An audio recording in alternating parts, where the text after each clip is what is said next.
येतोय का आवाज? हॅलो. हो हो, येतोय येतोय. हा, ओके ओके. करू सुरुवात.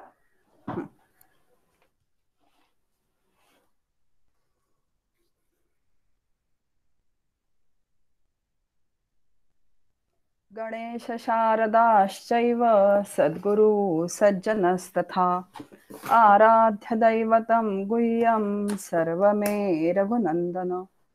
कृपा कटाक्षाची किरणे मोह समुद्राचे आटणे घडे जये त्या श्रीकृष्णे वंदू तया ते श्रीराम.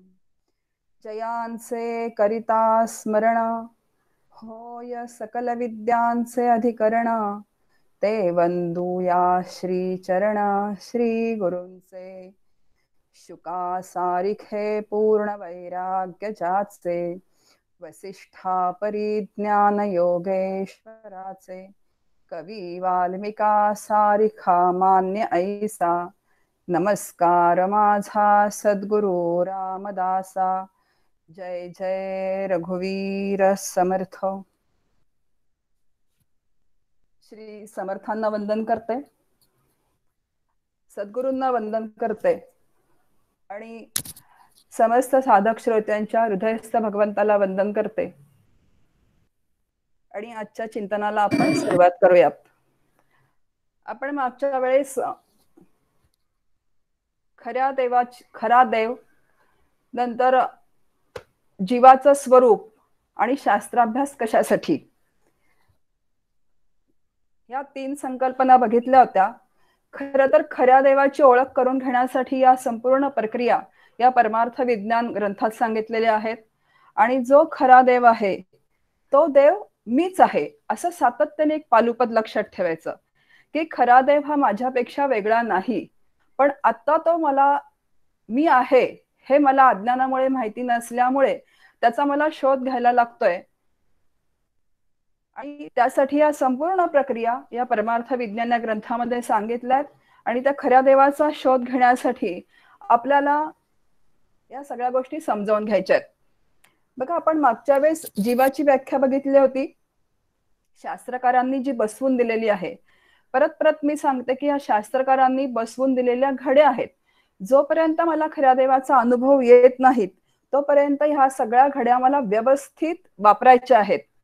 आपण जीवाची व्याख्या बघितली होती की आत्मा, बुद्धी आणि चिदाभास हे 3 मिळून जीव नावाची संकल्पना तयार होते. बघा, आत्म्याचं बुद्धीत पडलेलं प्रतिबिंब जो चिदाभास आपण म्हटलं होतं आणि इज इक्वल टू जीव अशी एक संकल्पना तयार झालेली आहे. आता हा जो जीव आहे याचं स्पष्टीकरण मी जे रेकॉर्डिंग पाठवलं होतं त्याच्यामध्ये जीव नावाची संकल्पना जास्त आपल्याला स्पष्ट झालेली असेल तरी आपण थोडासा विचार करूयात. बघा, आजचा जो विषय आपला आहे चिदाभासाच्या म्हणजे जीवाच्या अवस्था. आता चिदाभास म्हणजे जीव. जेव्हा मी चिदाभास म्हणेन तेव्हा आतल्यात जीव म्हणून लगेच आपण आपलं म्हणून घ्यायचं की चिदाभास म्हणजे जीव. आता आजचा विषय जो आपला आहे तो चिदाभासाच्या अवस्था, त्या 7 अवस्था इथे सांगितलेल्या आहेत. आता चिदाभास म्हणजे जीव, जीवाला अवस्था आहेत पण परब्रह्माला अवस्था नाहीत. आणि ते परब्रह्म, तो आत्मा, सगुणात तो राम, तो कृष्ण कोण आहे तर तो मी आहे. पण अवस्था कोणाला आहेत तर चिदाभासाला आहेत, म्हणजे जीवाला आहेत. आणि तो त्या अवस्था, आता 7 अवस्था आल्या तिथे अज्ञान, आवरण, विक्षेप, परोक्ष ज्ञान, अपरोक्ष ज्ञान, शोकनाश आणि आनंदाव्याप्ती. अज्ञान जीवाला असतं, आवरण जीवावरती असतं, विक्षेप चांचल्य जे अंतःकरणाचा दोष आहे हा, या 3 अवस्था बद्धाच्या अवस्था आहेत. आणि परोक्ष ज्ञान, अपरोक्ष ज्ञान, शोकनाश आणि आनंदाव्याप्ती अशा 2 गटामध्ये या अवस्था विभागल्या गेलेल्या आहेत. बघा, आधी आपण विचार करूयात थोडा गेल्या प्रवचनात जो आपला विषय झाला होता तो, की गेल्या प्रवचनामध्ये आपला विषय चालला होता की अंतःकरण ही आत्म्याची उपाधी आहे, ती विशेषण नाही. आता नवीन ऐकणाऱ्यांना थोडंसं असं वाटेल की खऱ्या देवाची ओळख करून घ्यायची आहे म्हणजे चाललंय हे सगळं खऱ्या देवाची ओळख करून घेण्यासाठी. आणि हे काय सगळं चाललेलं आहे तर खऱ्या देवाची ओळख करून घेण्यासाठी ह्या जरी जड वाटल्या आपल्या बुद्धीला, थोड्या कठीण वाटल्या, तरी सुद्धा या प्रक्रिया आपल्याला समजावून घ्याव्या लागतात. मागच्या वेळेस आपण बघितलं होतं की अंतःकरण जी आहे ती काय आहे तर जीवाची उपाधी आहे. पण जेव्हा जीव ते विशेषण करून घेतो तेव्हा मात्र त्याला असं वाटतं की अंतःकरणाचे सगळे धर्म जे आहेत ते माझे धर्म आहेत. आता अंतःकरण म्हणजे मन, बुद्धी, चित्त आणि अहंकार. मग मी म्हणजे मन आहे, मी म्हणजे बुद्धी आहे, मी म्हणजे चित्त आहे, मी म्हणजे अहंकार आहे. आणि हे अगदी काय होतं तर जीवाला चिकटून बसतं. म्हणून इथे सांगितलेलं आहे की अंतःकरणाची उपाधी करून घ्या, अंतःकरणाचं विशेषण करू नका. कारण उदाहरण सांगितलं होतं आपण की लाल घोडा, जसा लाल रंग घोड्याला सोडून राहत नाही, म्हणजे लाल रंग हा घोड्याचं काय आहे तर विशेषण आहे. पण जर घोड्याच्या पाठीवर खोगीर असेल तर ते खोगीर मात्र आपल्याला काय ठेवता येतं तर बाजूला काढून ठेवता येतं. अगदी त्याचप्रमाणे अंतःकरणाची उपाधी करून घ्यायची, म्हणजे उपाधी मला बाजूला काढून ठेवता येते, अंतःकरणाचं विशेषण करून घ्यायचं नाही. आता उपाधी या शब्दाचा अर्थ आपण थोडा अजून समजून घेऊया. डॉक्टर समजावून सांगतात. ते म्हणाले की माझ्याकडे एक व्यक्ती, डॉक्टर देशमुख घर कुठे आहे. आता जणांनी दुसरी व्यक्ती तिने सांगितलं की ते ज्या घरात कावळलेलं आहे ते डॉक्टर देशमुखचं घर. आता ज्या व्यक्ती कावळा बसला तो कावळा बघून ती व्यक्ती आली. आता घराची ओळख पटली. आता जेव्हा परत व्यक्ती त्यांच्या घरी आली तेव्हा तो कावळ्या घरावरती नव्हता, म्हणजे आधी त्या घरावरती नव्हती कावळ्याची. पण एकदा घराची ओळख पटल्यानंतर उपाधी काम नाही राहिलं. अगदी त्याचप्रमाणे उपाधीचं काम कुठपर्यंत, म्हणजे मन, बुद्धी, चित्त, अहंकार जे अंतःकरण नावाचा जो घटक आहे त्याचं काम कुठपर्यंत आहे तर जोपर्यंत मला आत्मस्वरूपाची ओळख पटत नाही तोपर्यंत. पण ज्या वेळेला मला आत्मस्वरूपाची ओळख पटते, म्हणजे तोच आत्मा मी आहे असा अनुभव येऊन जातो, त्या क्षणी उपाधीचं काम संपून गेलं पाहिजे, म्हणजे संपून गेलंच पाहिजे ते, त्याशिवाय आत्मस्वरूपाचा अनुभव येत नाही. पण तोपर्यंत मात्र त्या उपाधीचा अत्यंत उपयोग आहे. मग त्या उपाधीचं स्वरूप सगळ्या संतांनी सांगितलेलं आपल्या समोर. म्हणून अंतःकरण ही जीवाची उपाधी आहे, ते विशेषण नाही. कारण विशेषण विशेषाला सोडून राहत नाही. जसं जास्वंदीच्या फुलाचा लाल रंग आहे, म्हणजे जास्वंदीचं फुल म्हटलं की लाल रंग डोळ्यासमोर येतोच. तो लाल रंग फुलाला सोडून राहतो का? अजिबात राहत नाही. मग जर अंतःकरण, जर जीवाचं आपण विशेषण करून घेतलं तर अंतःकरण कधीच जीवाला सोडून जाणार नाही. पण अंतःकरण हा जीवाचं विशेषण नसून ती उपाधी आहे, आणि उपाधी मला बाजूला करता येते. ती कशी बाजूला करता येते तर ती विवेकाने मला बाजूला करता येते. आणि तो विवेक कसा करायचा तर संत, शास्त्र आणि सद्गुरूंनी मला तो विवेक करायला सांगितलेला आहे. आणि त्याप्रमाणे सातत्याने विवेक करत राहायचं. बघा आता आत्मा म्हणजे नेमकं काय तर आपण बघितलं होतं की व्यापक ब्रह्म जेव्हा देहामध्ये जणू काही सीमित झाल्यासारखं वाटतं तेव्हा त्याला आत्मा असं म्हणतात. आता परत उपाधी हा शब्द येतो, म्हणजे फक्त उपाधी भेदानी ते व्यापक ब्रह्म जे आहे ते काय झालेलं आहे तर ते देहामध्ये सीमित झाल्यासारखं वाटतं, आणि म्हणून त्या देहामध्ये सीमित झालेल्या तत्वाला आत्मा म्हणतात आणि देह निरपेक्ष तत्वाला ब्रह्म म्हणतात. इतकाच फरक आहे. पण आता स्वतःला जेव्हा मी मन समजते, मी मन आहे, मी बुद्धी आहे, मी चित्त आहे, मी अहंकार आहे, आणि त्यामुळे काय होतं मी त्या उपाधींमध्ये अडकते, मनरूपी उपाधीमध्ये अडकते, बुद्धिरूपी उपाधीमध्ये अडकते. मी म्हणजे मन म्हटल्यानंतर मनाबरोबर मी नाराज होते, मनाबरोबर मी आनंदी होते, बुद्धीला स्मरण झालं की मला खूप छान वाटतं, विस्मरण झालं की दुःख होतं. आता हे सगळे जे अंतःकरणाचे धर्म आहेत ते मी माझ्यावरती ओढवून घेतल्यामुळे, बघा मी माझ्यावरती ओढवून घेतल्यामुळे काय होतं तर त्या उपाधींमध्ये अडकल्यामुळे मला आत्मस्वरूपाचं काय होत नाही तर दर्शन होत नाही. म्हणजेच आता बघा एक छान विचार आहे त्याच्यामध्ये, आपला अभ्यास वर्ग आहे त्यामुळे अगदी खूप छान व्यवस्थित विश्लेषण करत पुढे जाऊयात आपण. आता एक आत्मस्वरूप सोडून सगळ्या काय आहेत तर उपाधी आहेत. आता आत्मस्वरूप आपल्याला अनुभवाला येत नाही, ते अनुभवाला का येत नाही तर या उपाधींमुळे अनुभवाला येत नाही.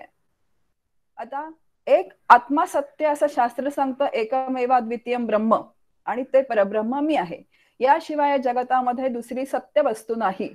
मग ते अनुभवाला का येत नाही तर या अनंत ज्या उपाधी आहेत, आता देह नावाची एक उपाधी आहे, नंतर पुढे हा स्थूल देह जो आहे ती एक उपाधी आहे, सूक्ष्म देह म्हणजे अंतःकरणाचा जो आपण विचार केला तो सूक्ष्म देह पण काय आहे तर ती एक उपाधी आहे, म्हणजे मन बुद्धी चित्त अहंकार ही पण काय आहे तर उपाधी आहे, ही जगत नावाची पण काय आहे तर ही उपाधी आहे. आणि त्या उपाधींना सत्य समजून चाललेली असल्यामुळे, म्हणजे मी म्हणजे देह, मी म्हणजे मन, मी म्हणजे बुद्धी, मी म्हणजे चित्त, असे आपले आपल्याविषयी अत्यंत गैरसमज झालेले आहेत.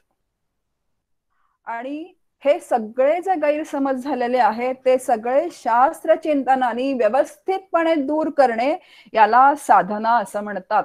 एक साधनेची नवीन व्याख्या छान आपल्या समोर येऊन जात आहे. नंतर बघा साधना म्हटलं की आपल्याला माहिती की 13 माळा करणं, नंतर मंदिरामध्ये जाणं, एखाद्या ग्रंथाचं पारायण करतं, तीर्थक्षेत्राला जाणं, असं वाटण्याचा आपल्याला संभव आहे.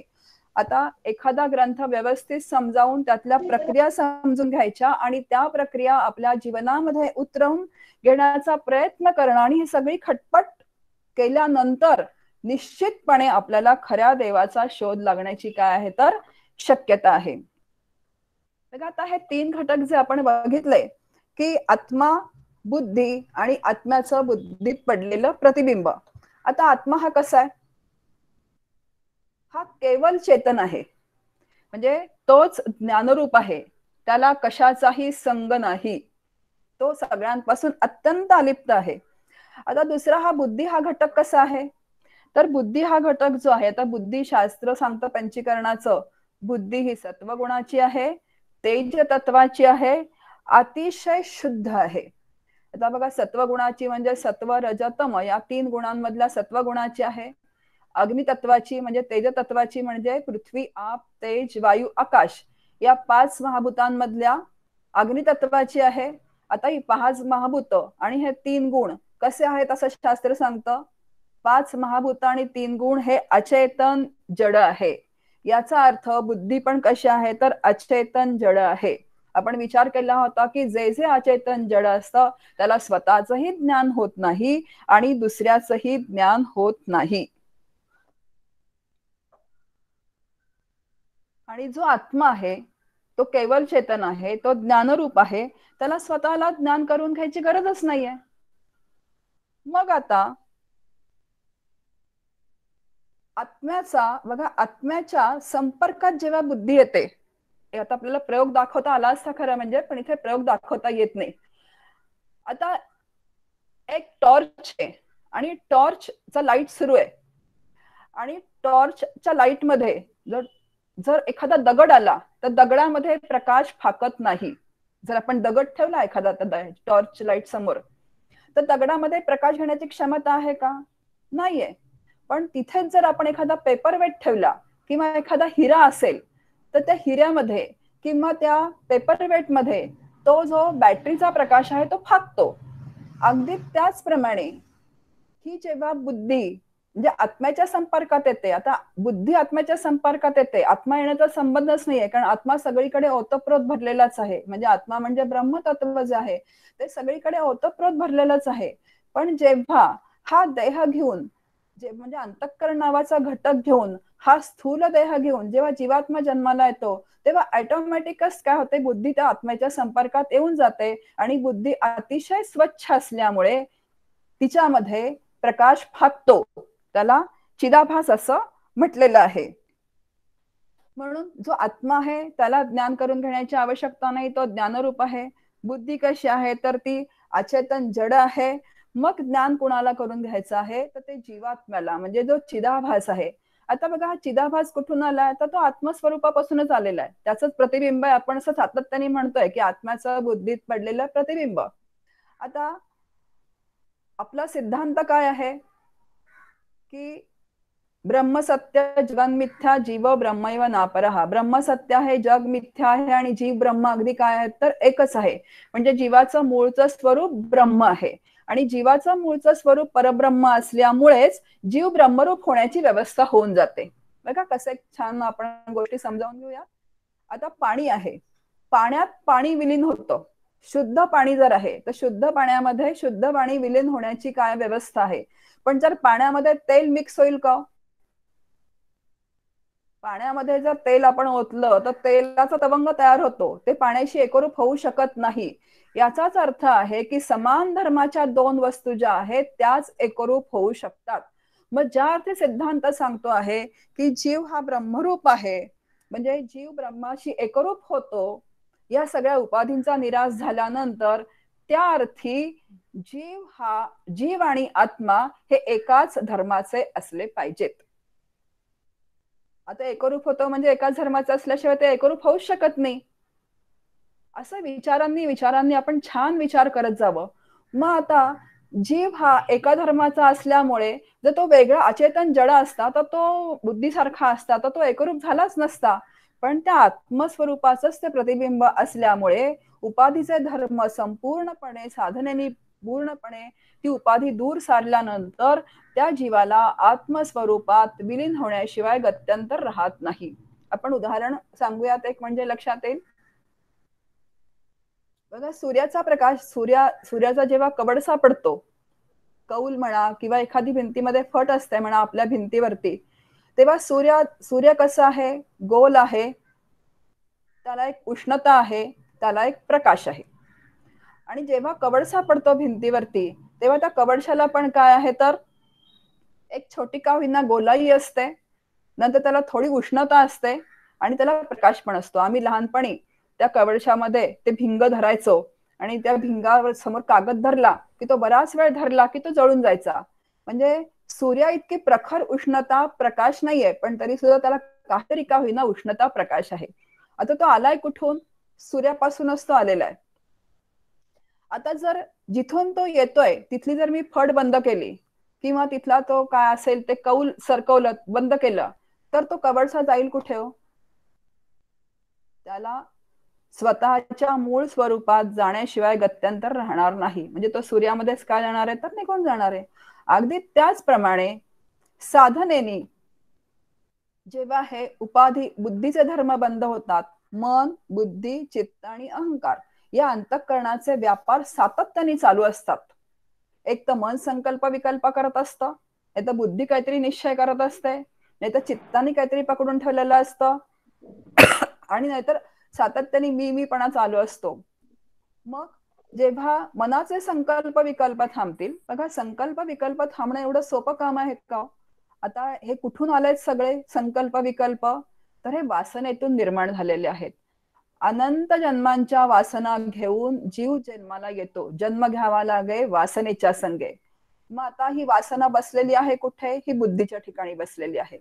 मग वासनेप्रमाणे बुद्धी निर्णय घेत राहते आणि बुद्धीचे निर्णय मनामार्फत इंद्रियांकडे पाठवले जातात आणि तशी तशी इंद्रिय ती कार्यरत होत राहतात. आता वासनेने अत्यंत मोक्याचं ठिकाण निवडलेलं आहे आणि मग आता त्याप्रमाणे बुद्धी निर्णय घेते, त्याप्रमाणे मन संकल्प विकल्प करतात, त्याप्रमाणे चित्त अवधारण करतं एखाद्या गोष्टीचं आणि त्याप्रमाणे इंद्रिय कार्यरत होतात. आता जुने वासनांचे निर्णय दोन्ही असतात बघा, शुभ वासना असते अशुभ वासना असते. म्हणजे असं काही नाही की वासना म्हणजे वाईटच, पण आता प्रापंचिक वासना ज्या असतात काही शुभ असतात काही अशुभ पण असतात आणि त्यामुळेच तर आपलं सगळं जीवन चाललेलं असतं. पण आता जेव्हा आपण परमार्थ प्रांतामध्ये शिरतो म्हणजे परमार्थ म्हणजे तीव्र मुमुक्षुत्व निर्माण होतं. आता समर्थांनी काय म्हटलंय, जो प्रापंचिक आहे त्याला बद्धच म्हटलेलं आहे. प्रपंची मानी जो सुख, त्याला काय म्हटलंय, आता प्रपंचामध्ये सुख दुःख तर येणारच आहेत, असा कोणाचाही प्रपंच नाही की केवळ दुःखरूप आहे. तो प्रत्येकाला सुख दुःखांचा अनुभव आहे, पण संत मात्र प्रपंचाला काय म्हणतात तर दुःखरूपच म्हणतात. कारण सुखानंतर दुःख, दुःखानंतर सुख असं द्वंद्वमय जीवन जो जगतो त्याला पूर्ण दुःखरूप असा संत प्रपंचाचं स्वरूप आहे असं आपल्याला सांगतायत. आपला विषय चालला होता की ह्या ज्या वासना आहेत अनंत जन्मींच्या, आता त्या सुख दुःखरूप अशाच असणार आहेत, म्हणजे शुभ आणि अशुभ वासना. आणि त्याप्रमाणे बुद्धी निर्णय घेत राहते, मन संकल्प विकल्प करत राहतं. आता बघा, चांगली वासना असेल तर मन म्हणेल आपण काहीतरी ग्रंथ वाचावा. प्रापंचिक वासना असेल तर ती प्रपंच पण उत्तम करू शकते, काही प्रश्नच नाहीये. शुद्ध रजोगुण असेल तर तो प्रपंच पण उत्तमच करतो. पण मन त्या त्या वासनांप्रमाणे अनेक संकल्प विकल्प सातत्याने करत राहतं, आणि त्या संकल्प विकल्पांप्रमाणे सातत्याने तो जीव काय राहतो तर तो कार्यरत राहतो. म्हणजे काहीतरी दिवसभर, म्हणजे सकाळी उठल्यापासून ते रात्री झोपेपर्यंत बघा, पहिला संकल्प असतो उठल्यानंतर आपला की मला चहा हवा. विकल्प आला, साखर आहे की नाही, दूध आहे की नाही, का दूध आणायचं आहे. आता एक संकल्प विकल्प सांगितला मी तुम्हाला. असे असंख्य संकल्प विकल्प दैनंदिन जीवनामध्ये सातत्याने आपल्या मनामध्ये उठत असतात. आणि ह्या संकल्प विकल्प रूपी ह्या संकल्प विकल्पांमध्ये आपलं सगळं रोजचं जीवन जे आहे ते सातत्याने चाललेलं असतं.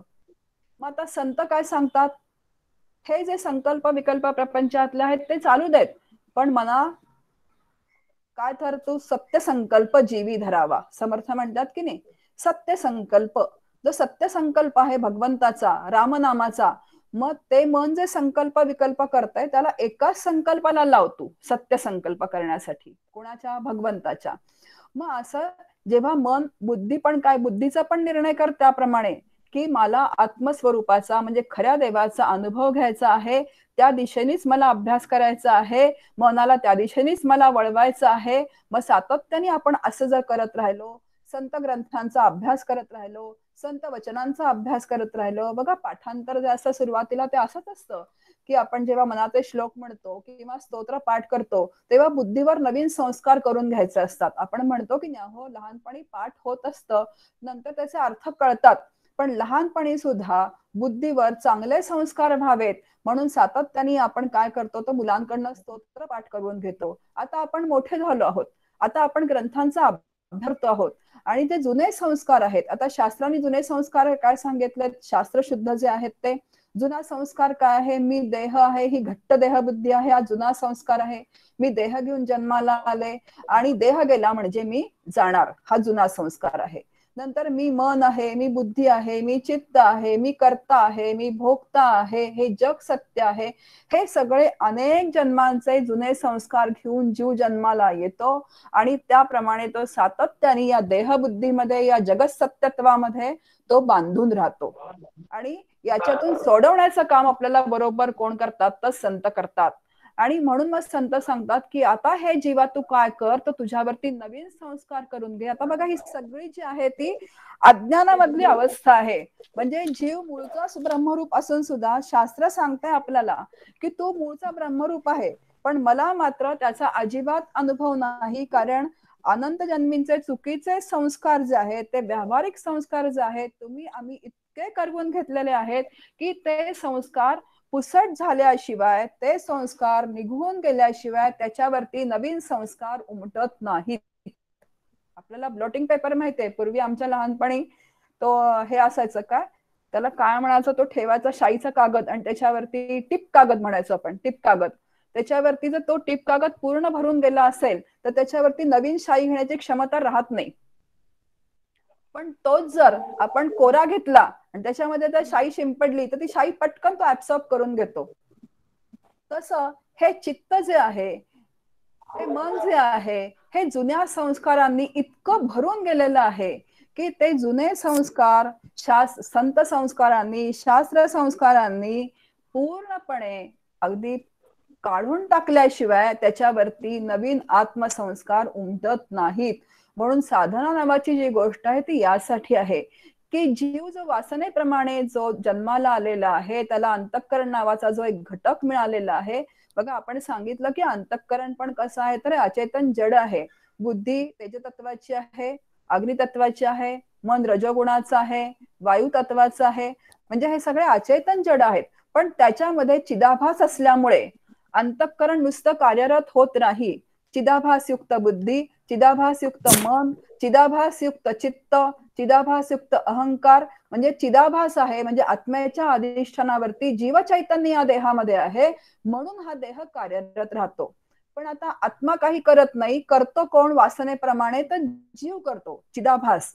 समर्थांचे समाज जर आपण व्यवस्थित लक्षपूर्वक वाचले तर लक्षात येतं की ओरडतो, चिडतो, रागवतो, बायकोला काय करतो तर रागवतो, क्रोधी होतो, तो कोण आहे? तो जीव आहे. आणि जीव कसा आहे तर हा अज्ञानी आहे, जीव कसा आहे तर हा विकारी आहे. पण आत्मा क्रोधी नाही, आत्मा अक्रोध आहे, आत्म्याला मन नाही, तो अमन आहे, अप्राण आहे, अजिम्म आहे, अनेत्र आहे. आता बघा, शास्त्रकारांनी अशा छान घड्या बसवल्या की मी आत्मा आहे, म्हणजे मूळचं माझं स्वरूप काय तर आत्मस्वरूप आहे, मीच आत्मा आहे. पण मी जीवरूपाने जन्माला आल्यामुळे मी स्वतःला जीव समजायला लागले, आणि मी स्वतःला जीव समजायला लागल्यामुळे हा देह माझा आहे, मन माझं आहे, या सगळ्या गोष्टी, हे नातेवाईक माझे आहे, जग सत्य आहे, असं जीवानी या सगळ्या गोष्टी काय केल्या तर घट्ट धरून ठेवलेल्या आहेत. म्हणून जोपर्यंत शास्त्र संस्कारांनी आपली दृष्टी बदलत नाही बघण्याची, तोपर्यंत स्वरूपाचं ज्ञान होणं कदापि शक्य नाही. आणि स्वरूपाचं ज्ञान व्हायचं असेल तर सातत्याने हे नवीन संस्कार जर आपण करत राहिलो तर एक वेळ अशी येईल की आपलं अंतःकरण स्वच्छ होत राहतं आणि नवीन संस्कार स्वीकारायला लागतं. आणि नवीन संस्कार स्वीकारायला खूप वेळ लागतो. एक काका छान दृष्टांत देतात की जर बरेच दिवस आपण एखादी साडी नेसली नसेल, बरेच दिवस नाही बरेच वर्ष, अगदी 2-4 वर्ष नेसली नसेल, आणि असं वाटलं की आता जुना शालू काढू आणि नेसायला आपण आज नेसायला पाहिजे, तर त्या शालूच्या घड्या ज्या आपण घातलेल्या असतात त्या इस्त्री करून सुद्धा जात नाहीत. म्हणजे त्या इतक्या कशा तर पक्क्या झालेल्या आहेत. त्याला किती वारंवार काय करावी लागते, थोडं पाणी लावावं लागतं, परत इस्त्री करावी लागते.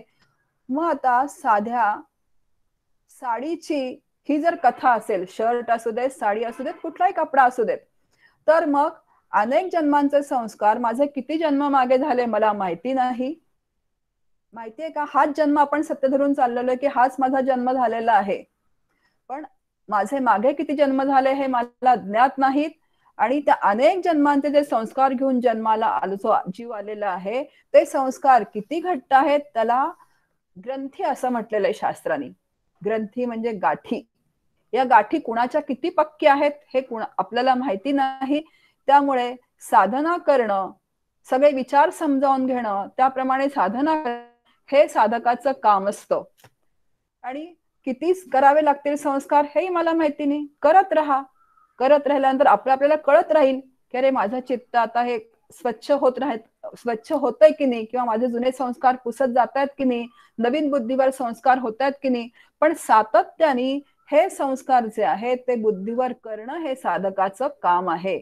आता मी ग्रंथी म्हणजे गाठी ज्याला म्हटलंय, काका गमतीने असं म्हणतात की कुणाची काय असेल तर निर्गाठ असेल, कुणाची सुरगाठ असेल, कुणाची पक्की रेशमाची गाठ असेल. आता प्रत्येकाच्या किती पक्क्या गाठी आहेत आणि किती सैल गाठी आहेत हे माहिती राहत नाही. पण साधना करणं सातत्याने काम आहे. विचार समजावून घ्यायचे, ते विचार समजावून घेऊन त्याप्रमाणे आचरण करण्याचा प्रयत्न करायचा आणि सातत्याने नवीन संस्कार करून घ्यायचे. मी देह आहे, जुना संस्कार आहे. समर्थ म्हणतायत, सगळे संत सांगतायत की तू देह नाही, तू आत्मा आहेस. मग आता मी आत्मा कसा असेन? मग संत सगळे सांगतायत, शास्त्र सांगताय की तू आत्मा आहेस, तर त्यांच्यावरती माझी श्रद्धा आहे. मग त्यांच्यावर माझी श्रद्धा आहे तर ते समजावून घेण्याचं काम माझं आहे. मग तू करता नाही, कोण करताय तर राम करता आहे, मग तर अकर्ता आहे. आता राम करता असं आपण काय म्हणतो तर रामाकडे आपलं सगळं करते पण दिलं की आपण मोकळे राहतो. म्हणजे कर्तृत्वाची भूमिका आपल्याकडे येत नाही, म्हणून हा सगुणाचा आधार आहे रामाचा. पण आत्मा कसा आहे तर अकर्ता आहे. मग जग सत्य आहे का तर सगळं शास्त्र सांगतंय जग मिथ्या आहे. मग ते का मिथ्या आहे तर त्याला उत्पत्ती स्थिती लय आहे म्हणून ते मिथ्या आहे, कारण मायेचं लक्षण आहे, ती कधी कायमस्वरूपी टिकत नाही. मग जग मिथ्या आहे, त्याला उत्पत्ती स्थिती लय आहे. माझा देह मिथ्या आहे, त्याला जन्म जरा मरण आहे. म्हणजे हे असं सातत्याने सारखं जेव्हा जेव्हा मला वाटेल की माझा देह सत्य मला वाटतो, देह गेला की मी जाणार असं वाटतं, तेव्हा लगेच विचार आला पाहिजे की देह मिथ्या आहे, त्याला जन्म आहे, जरा आहे, मरण आहे, तो कायमस्वरूपी टिक. मग आता असं आहे की देह जर मिथ्या असेल तर त्याला वाढदिवस असतो, तो करावा. ते काय अगदी तोंड वाकडं करून असं करण्यात अर्थ नाही. व्यावहारिक सत्तेमध्ये व्यवहार उत्तम रीतीने पार पडावा, पण अंतःकरणामध्ये मात्र विचार हे धारण केलेले असावेत की हे सगळं कसं आहे तर मिथ्या आहे. बघा, असं सातत्याने करत राहिलं तर हळूहळू हळूहळू आपण त्या स्वरूपाच्या ज्ञानाकडचा प्रवास करायला लागतो. आता इथे चिदाभासाच्या 7 अवस्था सांगितलेल्या आहेत. जसं मी मगाशी म्हणलं की वक्ता श्रोता समोर असतील तर खूप छान फरक दाखवता येतो. जो मी सांगितला, बॅटरी आहे त्याच्या समोर काय तर पेपर वेट आहे जो अगदी स्वच्छ आणि स्पष्ट आहे. तर बॅटरी म्हणजे आत्मा, आणि बॅटरीचा प्रकाश जो पेपर वेट मध्ये फाकलेला आहे तो चिदाभास. आता जेव्हा तो चिदाभास कुठे जाईल, तो बॅटरीतनच जो आलेला आहे तो बॅटरीमध्येच जाणार आहे. जो चिदाभास जो आहे त्या चिदाभासाच्या म्हणजे जीवात्म्याच्या या 7 अवस्था शास्त्रकारांनी आपल्याला सांगितलेल्या आहेत. बघा, पहिली अवस्था आहे ती अज्ञान, नंतर आवरण, विक्षेप, परोक्ष ज्ञान, अपरोक्ष ज्ञान, शोकनाश आणि आनंदाव्याप्ती. आता या 7 अवस्था कशासाठी बघायच्या? याच्यामध्ये बद्ध, साधक आणि सिद्ध.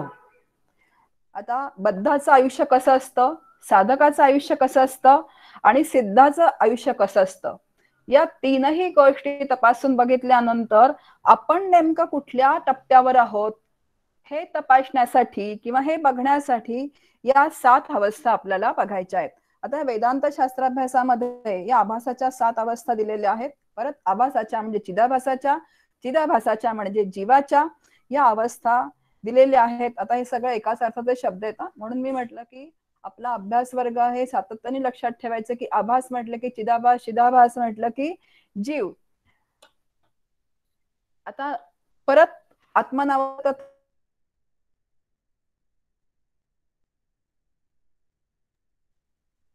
अतीत आहे. आपण दैनंदिन जीवनामध्ये या सगळ्या गोष्टी करत असतो, पण आपण त्याच्याकडे पुरेसे लक्ष देत नाही. आता अवस्था जीवाला आहेत, आत्म्याला अवस्था नाहीत.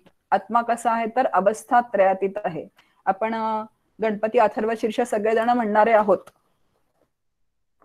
त्वम देहत्रयातीतः त्वम अवस्थात्रयातीतः, आणि म्हणून गणपती अवस्थात्रयातीत आहे. म्हणून तो कसा आहे तर तो ब्रह्मरूप आहे. म्हणून आता आत्मा गणपती काही म्हणा, सगुणात गणपती आहे, तर इथे आपण काय म्हणतोय ज्ञानाच्या भाषेमध्ये त्याला आत्मा किंवा ब्रह्म म्हणतोय. म्हणून आत्मा म्हणजे जे केवल चेतन आहे, जे ब्रह्म आहे, त्याच्या ठिकाणी अवस्था नाहीत, ते अवस्था त्रयातीत तत्व आहे. आणि मी मूळची कोण आहे तर मी पण अवस्था त्रयातीत, असं मनातल्या मनात म्हणायचं छानपैकी. मी पण मूळची कोण आहे तर मी अवस्था त्रयातीत आहे, म्हणजेच मी आत्मरूप आहे. जीव मूळचा ब्रह्मरूप आहे आणि म्हणून तो पण कसा आहे तर तो अवस्थात्रित. आता ती 2 मी येतात, एक जीवरूप मी आहे आणि एक आत्मरूप मी आहे, अशी थोडी वाटणी करून घ्यायची. आता मीला अवस्था आहेत, जीवरूप मीला 3 देह आहेत. जीवरूप मी 3 काळांमध्ये वावरतो आणि जो आत्मरूप मी आहे तो मात्र कसा आहे तर कालातीत आहे, देहत्रयातीत आहे, अवस्थात्रयातीत आहे, आणि ते माझं स्वरूप आहे असे सगळे मला संत आणि शास्त्र सांगतात. आता बघा, साधना कशी असते, आता 2 मी आहे, जो एक आहे तो विशेष मी आहे आणि एक मी जो आहे तो निर्विशेष मी आहे. आत्मरूप मी जो आहे तो निर्विशेष मी आहे आणि जीवरूप मी आहे तो सविशेष मी आहे. आता हे जे सविशेष जे आहे ते सगळे जीवात्म्याला आहेत आणि निर्विशेष मी जो आहे तो आत्मरूप मी आहे, त्याला कुठलाही विशेष नाही. आता मी देह आहे, देह काळा आहे, गोरा आहे, मी श्रीमंत आहे, मी बुद्धी कमीच आहे, मला बुद्धी फारच म्हणजे माझी काय तर शार्प आहे, मी बारीक आहे, नंतर मी जाड आहे. आता हे सगळं कुणाला आहे? हे सगळं जीवरूप मीला आहे. आत्मरूप मी काळा नाही, आत्मरूप मी गोरा नाही, आत्मरूप मी जाड नाही, आत्मरूप मी बारीक नाही, आत्मरूप मी श्रीमंत नाही. मग आता सातत्याने जर शास्त्र सांगतंय की तू आत्मा आहेस, हे सगळं जीवरूप मीच आहे. मग जीवरूप मीला वाटते की मला काय बुद्धी थोडी कमी आहे, माझी बुद्धी शार्प आहे, तर मग त्यांनी कमी असेल तर वाढवायचा प्रयत्न करावा, त्याचा अहंकार ठेवू नये. जर खूपच छान बुद्धी असेल तर, म्हणजे ह्या सगळ्या ज्या गडबडी आहेत ह्या जीवरूप मीच्या आहे, आत्मरूप मीच्या काही गडबडी नाही आहेत. आणि जोपर्यंत जीवरूप मी या सविशेष मी मधून म्हणजे अहंकार रूप जे हे मी आहेत त्याच्यामधून जोपर्यंत तो बाहेर पडत नाही तोपर्यंत तो मागे वळून बघतच नाही. कारण तो कशामध्ये अडकलाय, तो ह्या सगळ्या अहम मध्ये अडकलाय. आणि म्हणून समर्थ म्हणतात की नाही आपल्याला देहबुद्धी ते आत्मबुद्धी करावी. कारण देहबुद्धीचं हे काय आहे तर सगळी लक्षणं सांगितलेली आहेत आपल्याला, की मी म्हणजे देह, देह काळा आहे, गोरा आहे, उंच आहे, बुटका आहे, जाड आहे, बारीक आहे, हे कुठले आहेत? देहरूप मीचे अहंकार आहेत. मग देह अहंकार काढण्याचं काम कोणी करायचंय तर ते साधकांनी करायचं आहे. अवस्था कुणाला आहेत? जागृती, स्वप्न, सुषुप्ती अवस्था कुणाला आहेत? जीवाला आहेत. आत्मरूप मीला अवस्था नाहीत. म्हणून हा जो चिदाभास आहे, हा जो जीव आहे, याला ह्या 3 अवस्था आहेत, अज्ञान, आवरण आणि विक्षेप. आणि ह्या अवस्था असल्यामुळे त्याला आत्मरूप मीचा अनुभव येत नाही. बघा, अज्ञान, आता ह्या ज्या अवस्था आहेत ना दुसऱ्या, अज्ञान, आवरण, विक्षेप या जीवरूप मीच्या आहेत. आणि परोक्ष ज्ञान, अपरोक्ष ज्ञान, शोकनाश आणि आनंदाव्याप्ती या जीवनमुक्ताच्या अवस्था आहेत. या पद्धतीने इथेही मांडणी केलेली आहे. आता अज्ञान, आवरण आणि विक्षेप या 3चा आपण विचार करूयात. 3 अवस्थांमुळे तुम्ही आम्ही सगळेजण जे आहोत ते बंधनात अडकलेले आहोत. आता हे अज्ञान अज्ञान अज्ञान म्हणजे नेमकं काय आहे? हो, दासबोधामधली पहिल्या समासातली ओवी आहे, नासे अज्ञान दुःख भ्रांती, शीघ्रची येथे ज्ञान प्राप्ती. असं जेव्हा समर्थ म्हणतात तेव्हा अज्ञान म्हणजे नेमकं काय आहे तर अज्ञानाचा परिणाम काय आहे? त्या अज्ञानामुळे स्वरूपावर जे आवरण पडलेलं आहे आणि या आवरणामुळे आमच्या स्वरूपाची आम्हाला ओळख होऊ शकत नाही. मग स्वरूपाची ओळख व्हायची असेल तर हे आवरण दूर झालं पाहिजे. आणि हे दूर होण्यासाठी म्हणजे आता बघा, अज्ञान आणि अविद्या, आता शास्त्राचे शब्द आहेत. आता तुम्ही म्हणा तेच ज्ञानेश्वरी म्हणतात, संपूर्ण ज्ञानेश्वरीचा अभ्यास होणार आहे. येथे अविद्या नाशू हे स्थळ, ही केवळ साधन आहे. इथे अज्ञान म्हणतात. अज्ञान आणि अविद्या फरक काहीही नाहीये. आता हे अज्ञान दूर झालं की काय होतं की मला अविद्या दूर झाली की मला स्वरूपाचं ज्ञान होणार आहे. पण अज्ञान दूर होण्यासाठीच काय करावं लागतं तर आपल्याला हा सातत्याने अभ्यास करावा लागतो आणि सद्गुरूंची कृपा प्राप्त करून घ्यावी लागते, सद्गुरूंचा अनुग्रह घ्यावा लागतो. ते का आपण म्हणतो की एखाद्या पुतळ्याचं उद्घाटन व्हायचं असेल तर तो पुतळा झाकून ठेवतात आणि मग आपण म्हणतो की कोणीतरी मंत्री येणार आहेत आणि त्या पुतळ्याचं काय करणार आहेत तर अनावरण करणार आहेत, ओके नाही. आणि मग एखादे मंत्री संत्री येतात, कोणी मोठा, त्याचा काय होतं तर समारंभ असतो आणि पुतळ्याचं म्हणजे त्याच्यावरचं ते आवरण दूर केल्यानंतर त्या पुतळ्याचं सर्वांना काय होतं तर दर्शन होतं. म्हणजे तो पुतळा प्रत्यक्षपणे दिसतो. म्हणजे अनावरण करण्यासाठी कोणीतरी बोलवायला लागतं. आता या ठिकाणी सुद्धा माझ्या स्वरूपाची मला ओळख होण्यासाठी श्री गुरूंना काय करावं लागतं तर आवाहन करावं लागतं. आता श्री गुरूंना आवाहन करावं लागतं. त्यांना आपण आवाहन केलेलं आहे. त्यांनी अनावरण करण्याच्या सगळ्या प्रक्रिया आपल्याला इथे सांगून ठेवलेल्या आहेत आणि त्या प्रक्रियांचा अभ्यास करून दैनंदिन जीवनामध्ये वापरून चित्ताची काय करायचं त्या सगळ्या आपल्याला समजून घ्यायच्या आहेत. बघा, निष्काम हे सगळं श्रीगुरूंनी म्हणजे शास्त्रांनी सांगून ठेवलेलं आहे आपल्याला. श्रीगुरु शास्त्र एकच बोलतात, संत श्रीगुरु शास्त्र वेगळं काहीही बोलत नाहीत. निष्काम कर्म, निष्काम उपासना, नंतर ह्या ज्या सगळ्या शास्त्रीय प्रक्रिया ज्या सांगितलेल्या आहेत की चित्ताची शुद्धी कशी करायची, चित्ताची शांती कशी करायची, हे सगळं आपल्याला श्रीगुरु सांगून ठेवतात. आणि त्याप्रमाणे साधना केल्यानंतर एक दिवस अचानकपणे त्या स्वरूपाचं काय होतं तर म्हणजे आवरण अज्ञानाचं निघून जातं आणि त्या स्वरूपाचं अनावरण होतं आणि मी ब्रह्म आहे असा अनुभव येऊन जातो. आता इथे समर्थांची ओवी बघितली आपण, नासे अज्ञान दुःख भ्रांती, शीघ्रची येथे ज्ञानप्राप्ती. आता जे अज्ञान आहे बघा, परत परत परमार्थामध्ये तेच ते शब्द येणार आहेत. अज्ञान कशाचं आहे? मी आत्मा असताना मला मी जीव वाटत, बरोबर, जग मिथ्या असताना मला जग सत्य वाटतं. आणि सत्य वाटल्यामुळे त्या जगतामधले सगळे अनुकूल प्रतिकूल परिणाम जीवावरती होतात आणि जीव जो आहे तो सुखदुःखी होतो.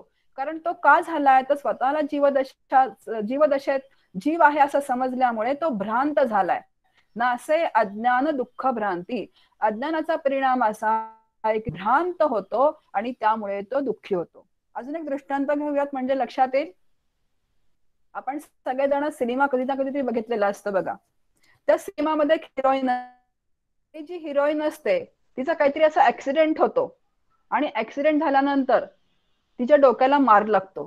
कुठेतरी जाऊन ती पडते दगडावरती म्हणा किंवा कुठेतरी तिला काहीतरी लागतं आणि तिला पूर्णपणे विस्मरण होतं. मग ती कुठेतरी दुसऱ्या घरामध्ये जाते, दुसऱ्या गावात जाते आणि मग त्या गावातली असल्यासारखीच ती राहते, त्या घरातल्यासारखीच ती राहते आणि परत असा एखादा काहीतरी प्रसंग होतो की परत तिचा ऍक्सिडेंट होतो, परत ती डोक्यावरती पडते आणि तिला पूर्वीचं विस्मरण होतं, पूर्वीचं स्मरण होतं, पूर्वीचं स्मरण होतं. आता तिची मधली अवस्था काय आहे? ती भ्रांत अवस्था आहे. तिला पूर्वीचं काही आठवत नाहीये. ती आता जे जीवन जगतीये तेच ती सत्य मानून चाललेली आहे आणि परत काहीतरी एखादा अपघात झाल्यानंतर तिला पूर्वीचं स्मरण होतं. अगदी त्याचप्रमाणे आता जी आहे ती आपली भ्रांत अवस्था आहे. म्हणजे मूळचे आत्मरूप मी असताना सुद्धा मला काय होतं तर मी जीव आहे असं वाटतं आणि तेच सत्य आहे असं वाटतं आणि त्याच्याबरोबर आपण सुखी दुःखी होतो आणि द्वंद्वमय जीवन सातत्याने जगतो. पण सद्गुरू माझ्या आयुष्यात आल्यानंतर सद्गुरूंनी जे जे मला साधना सांगितलेली आहेत, ज्या ज्या प्रक्रिया सांगितल्या आहेत त्याचा अभ्यास केल्यानंतर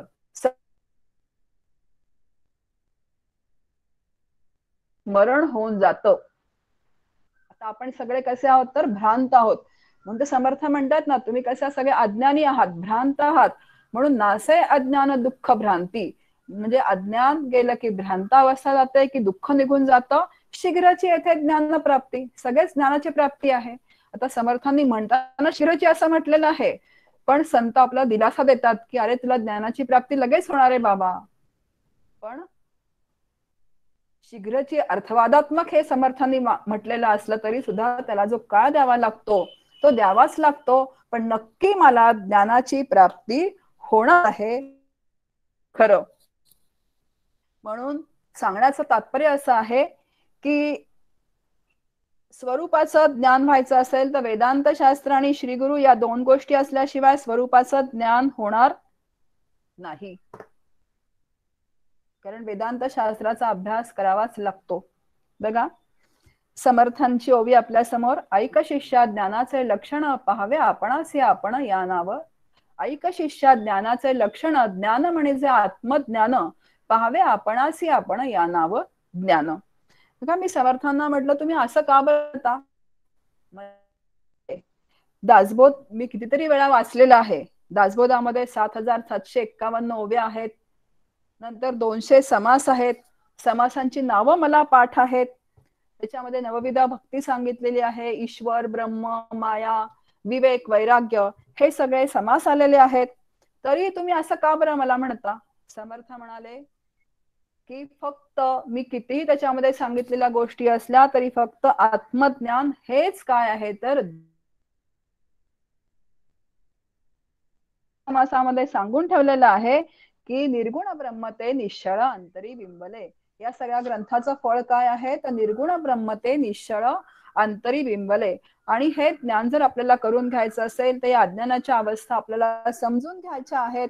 अज्ञान घालवण्याच्या सगळ्या प्रक्रिया ज्या आहेत त्या जाणून घ्यायच्या आहेत. आणि त्यानंतर मला कुठली प्रक्रिया जास्तीत जास्त सोपी वाटते, कुठल्या प्रक्रियेवर मला जास्तीत जास्त आनंद वाटतो ती करताना. आता बघा श्रीगुरूंनी जर मला ती प्रक्रिया सांगितली असेल तर निवडण्याचा काही प्रश्नच येत नाही. पण जर सांगितली नसेल तर आपल्याला कुठली प्रक्रिया आवडती आहे, आपण श्रवण करतो, अभ्यास करतो, ऐकतो, त्या सगळ्या एखादी प्रक्रिया निवडायची. पण जसं नामस्मरण आहे. आता नामस्मरणात मध्ये सुद्धा बघा सांगितले की नाम कोण घेतो. मी नाम घेतो पण मी म्हणजे कोण आहे. आपण नेहमी मीचा वापर करतो बघा. मी नाम घेते, मी अमुक करते, मी पारायण करते. अरे पण हा मी कोण आहे. हा जो मी आहे या मीला नाम का घ्यावं लागतंय, या मीला का अभ्यास करावा लागतोय. या मीला का हे सगळं ह्या प्रक्रिया समजावून घ्याव्या लागतात?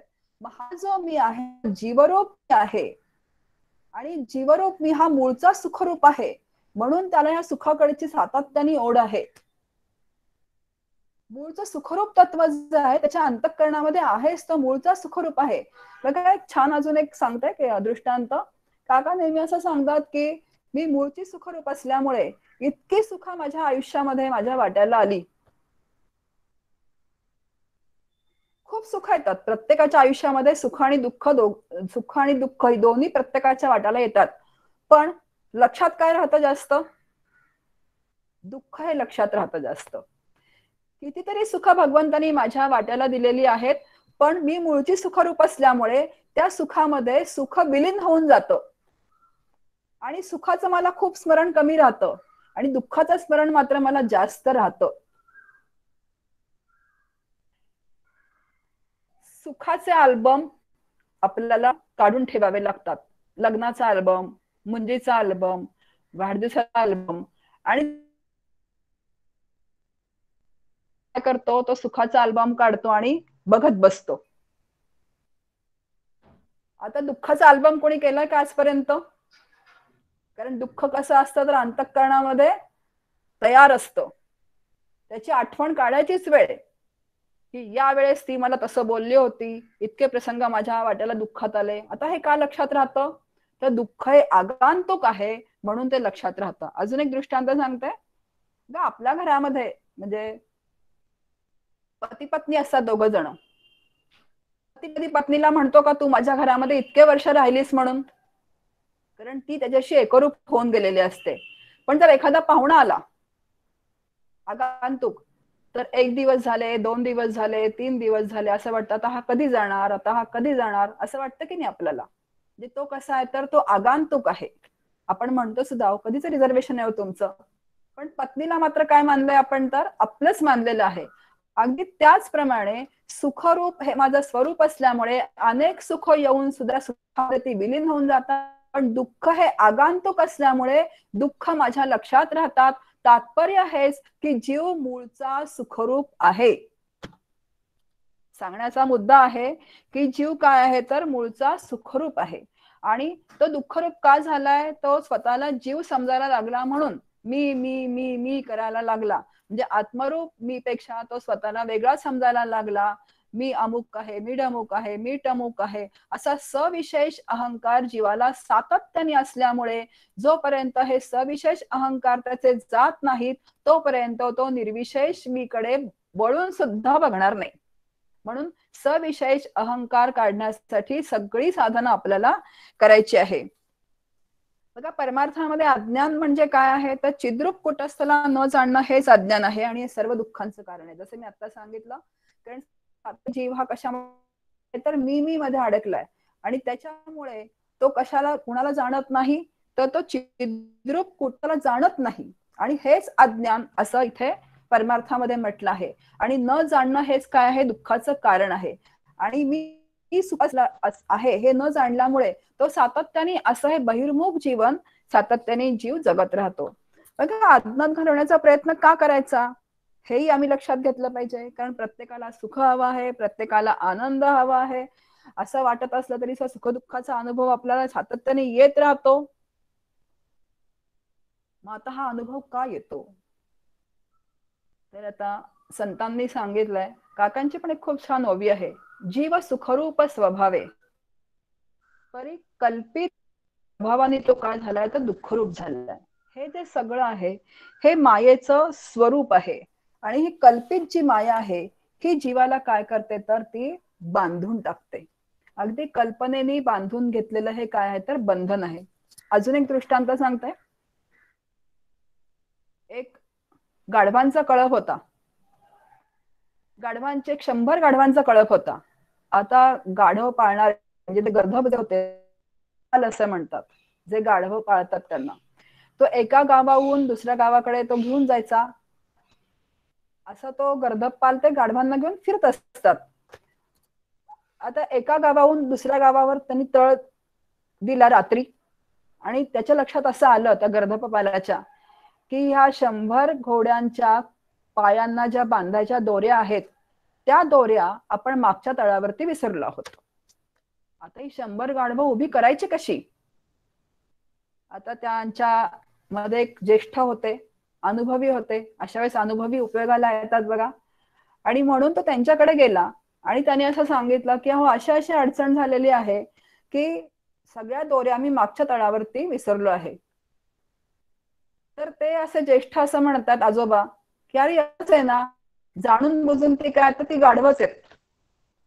तू असं कर, प्रत्येकाला उभं कर आणि नुसतं त्या खुरावरून तू हात फिरव, खुंटीवरून आणि खुरावरून.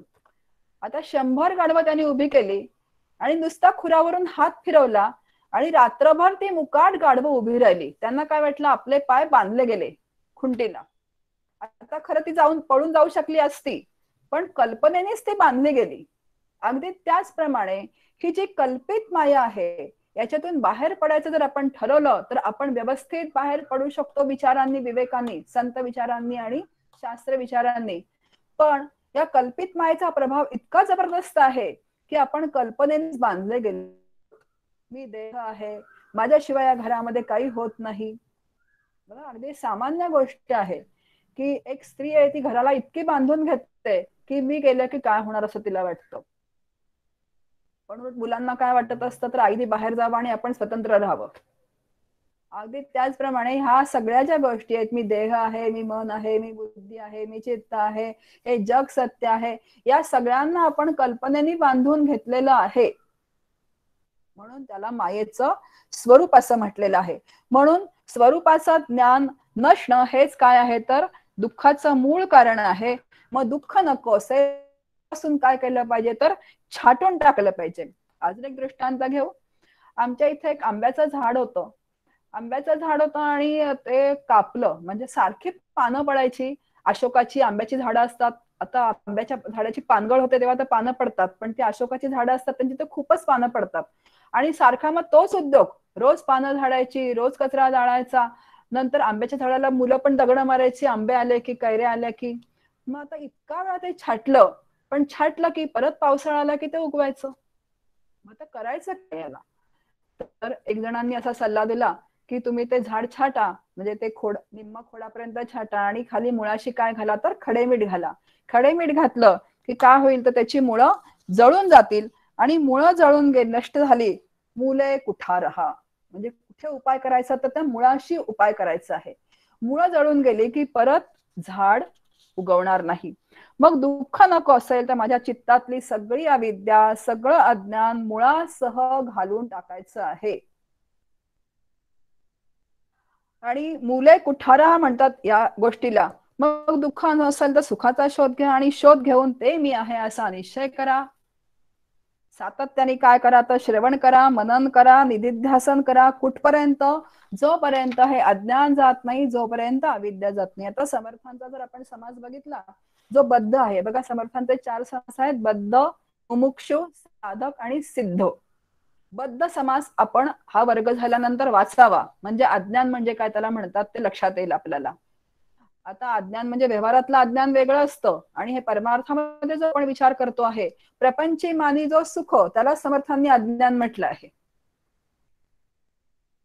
म्हणजे तुमचा प्रपंच कितीही जरी व्यवस्थित असेल, तुम्ही किती यशस्वी असाल, आता बघा समर्थ संतांचे जे विचार असतात ते अगदी समतोल असतात. आता प्रपंच नेटका केल्याशिवाय परमार्थ होत नाही, अगदी बरोबर आहे. कारण प्रपंच नेटका केलाच पाहिजे. प्रपंच करावा नेटका मग परमार्थ विवेका. जे प्रपंच जर व्यवस्थित झाला तर परमार्थामध्ये आपलं मन लागू शकतं. म्हणून प्रपंच पण नेटका करा सांगतायत. पण समर्थ दुसरीकडे म्हणतात की जो प्रपंचामध्ये रंगतो, रमतो, रममाण होतो, जो प्रपंचाला सत्य समजून चालतो, तोच कोण आहे तर तो अज्ञानी आहे. आणि म्हणून अज्ञानी ही जी अज्ञानाची जी अवस्था आहे, समर्थ म्हणतात सुखरूप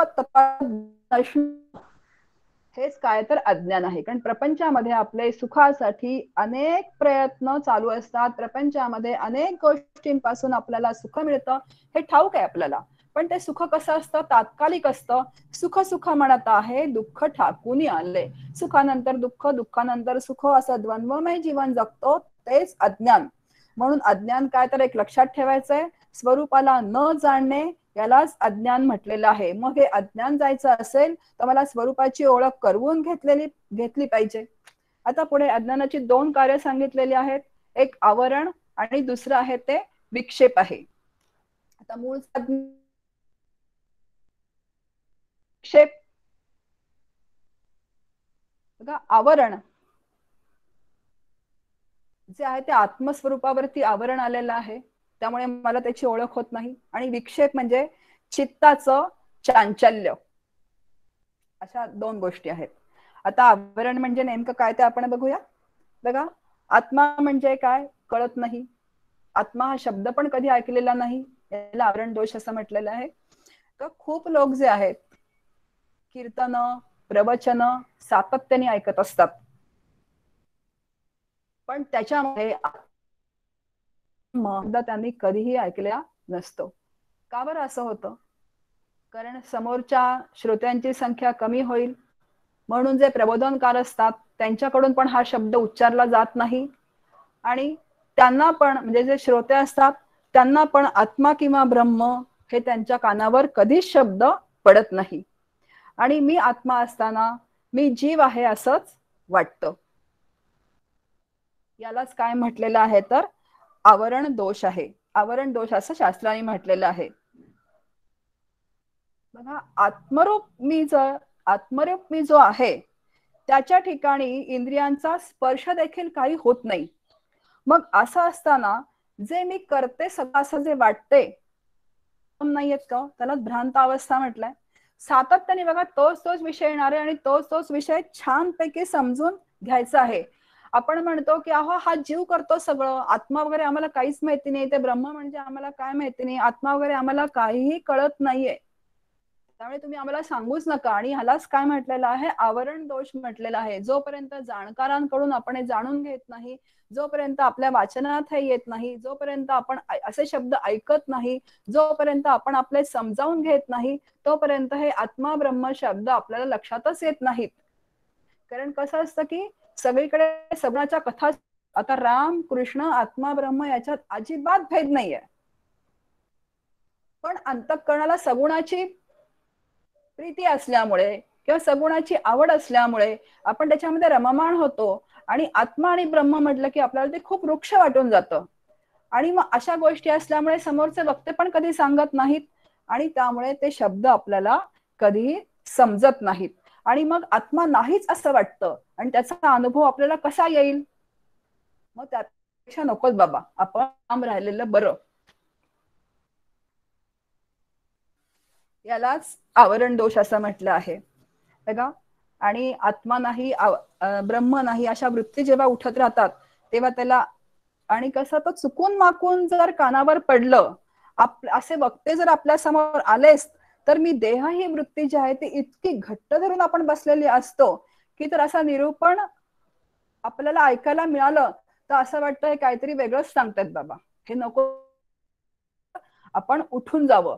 आणि हे काहीतरी वेगळं सांगतायत त्यापेक्षा आपण इथून उठून जावं अशी अंतःकरणामध्ये आपला विचार व्हायला लागतो. आणि आपण खरोखरीच तिथनं काय होतं तर तो उठून जातो.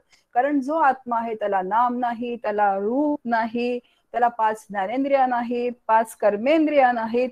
आणि मग तो आत्मा कुठे असणार आहे? आणि बरोबर शास्त्र हे सांगतं की तो आत्मा जो आहे तो 5 ज्ञानेंद्रियांनी अनुभवाला येणारा नाहीये.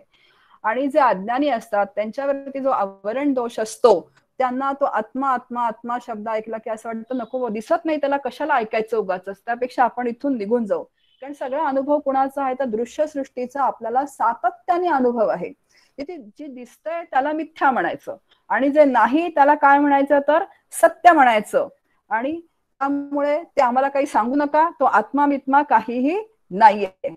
आता हा आवरण दोष जो आहे तो आमचा कधी जाऊ शकतो? 3 गुण सांगितले आपण, सत्व रज आणि तम.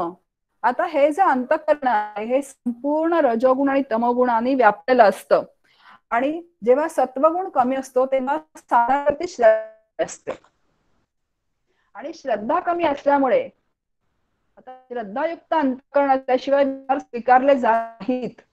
आपण म्हटलं संतांवर, श्री गुरूंवर, शास्त्रावरती अपरंपार श्रद्धा लागते. जे शास्त्र श्री गुरु संत सांगतात ते माझ्या हिताचं सांगतायत आणि ते हिताचं सांगत असल्यामुळे ती मनापासून स्वीकारायचं आहे आणि स्वीकारल्याप्रमाणे ते माझ्या अंतःकरणामध्ये रुजवून घेऊन त्याप्रमाणे मला आचरण करायचं आहे. हे कशामुळे होतं? श्रद्धेमुळे होतं. केवळ सत्वगुण वृद्धी असेल तर श्रद्धा लवकर बसते, पण जर सत्वगुण नसेल तर श्रद्धा नावाची गोष्ट अंतःकरणामध्ये विकसित होत नाही आणि जे अश्रद्धा अंतःकरण आहे ते आत्मा नाही असं ठरवून टाकतं आणि असं नाही असं वाटणं यालाच असं म्हटलेलं आहे. दुसरं अज्ञानाचं काय आपल्या समोर ठेवलेला विक्षेप. बघा, विक्षेप या शब्दाचा अर्थ आहे अडथळा आणि दुसरा अर्थ आहे चंचलता. आता विक्षेप म्हणजे आत्मचंचलतेमुळे आणि अडथळ्यामुळे आपल्याला आत्मस्वरूप अनुभवाला येत नाही. अडथळे कुठे आहेत बघूयात. संपूर्ण सृष्टी जी आहे भेदांनी भरलेली आहे. भेद म्हणजे काय? नाम, रूप, स्वभाव, परिस्थिती, प्रारब्धाप्रमाणे जे आलेलं आहे. पण या सगळ्यांच्या मागे जे एक तत्व आहे, अभेद तत्व आहे.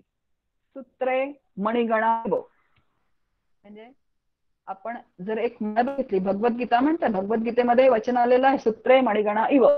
आपण जर मण्यांची माळ बघितली तर एखादा मणी छोटा असेल, एखादा मणी मोठा असेल, एखादा मणी चपटा असेल. आता जे आम्ही अंदमानला गेलो होतो की नाही आता, ते मणी असे एकसारखे नसतात. जे मोती असतात ते वेगवेगळ्या समुद्रामधून आणलेले असतात, शोधलेले असतात आणि त्या माळा तयार केलेल्या असतात. आता त्या प्रत्येक आकार काय तर वेगळा आहे, पण त्या मण्यांमध्ये सूत्र काय आहे तर एकच आहे.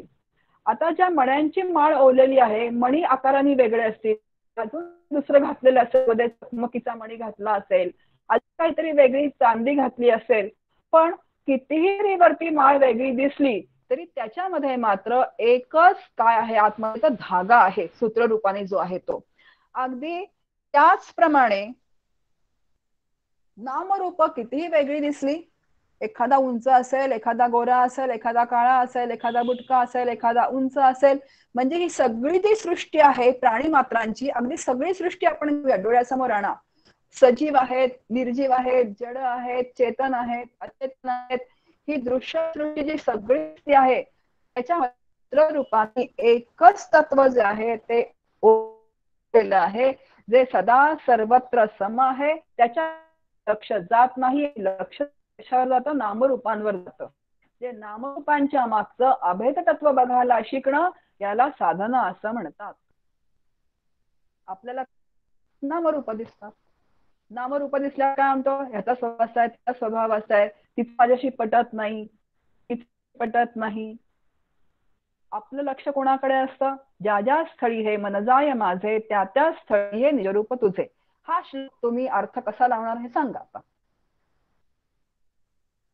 जिथे जिथे जाईल म्हणजे ज्या ज्या नामरूपाच्या त्या नामरूपाच्या आतीत त्याच्या मागे जे तत्व आहे ते तत्व बघायला शिकणं, म्हणजे साधकांनी ही दृष्टी विकसित करायची आपली आपण, की हे भेदमय जी सृष्टी आहे त्याच्या मागे एक अभेद तत्व आहे, तो आत्मा आहे आणि तोच मी आहे. अभेद तत्व एक नाही, दोन नाही, चार नाही, पाच नाही, अभेद आहे. मध्ये तिथंच माझ्यामध्ये आहे, कारण ते एकमेव अद्वितीय आहे. मग नामरूपाची दृष्टी बळवून त्या अभेद तत्वाकडे दृष्टी लावणं याला साधना असं म्हणतात. अजून एक दृष्टी बघा, सोन्याचे अनेक अलंकार असतात. का असेल, पायातला असेल, नंतर का असं अनेक दागिने असतात.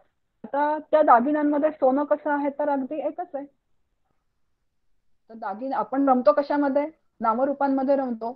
मी मैत्रिणीच्या बांगडीचा घाट बघितला की म्हणते कुठून हा दागिना तू बनवून आणलायस, किती तोळ्याचा आहे, कुठला सोनं आहे, म्हणजे आपलं लक्ष कशावरती आहे? दागिन्यावरती आहे. पण तो दागिना घेऊन जर मी सोनाला मोड्या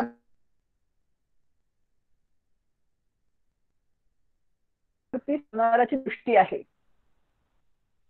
आता असंख्य दागिन्यांची नामरूप वेगळी असली त्याच्यामध्ये काय तर सोनं अगदी तितकंच तेवढंच तसंच आहे. मग त्याच्यातलं सोनं बघायला शिकणं आणि असं बघायला शिकल्यानंतर विक्षेप नावाची गोष्ट हळूहळू कमी होते. अजून एक दृष्टांत घेऊयात. बघा लवकर अनेक मडकी दिवस आहेत. जर कुंभाराकडे गेलो तर माठ असतो, परळ असते, पणती असते, रांजण असतो आणि असं शोची असतात. आता तर मातीचे अनेक प्रकार आहे, तवा आहे, कुंभाराकडे पण मिळतात.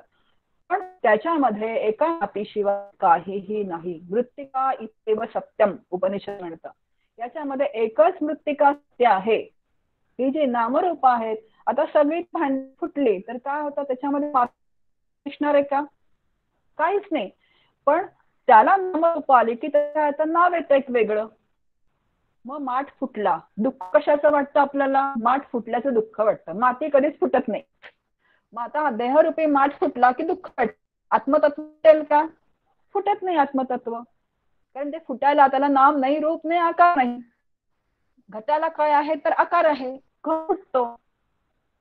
मग आता दुःख घट फुटण्याचं आहे, दुःख माती फुटण्याचं अजिबात आहे.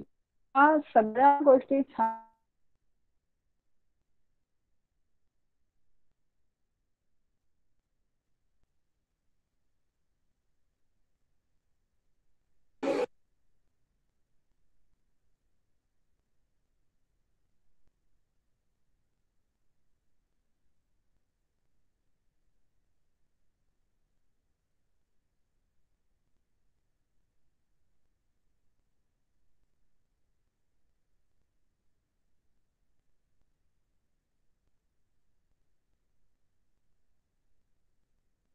अगदी एकच आहे.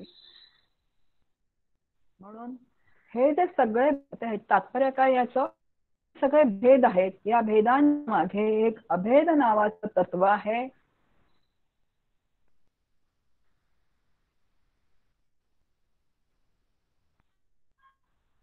Hello hello.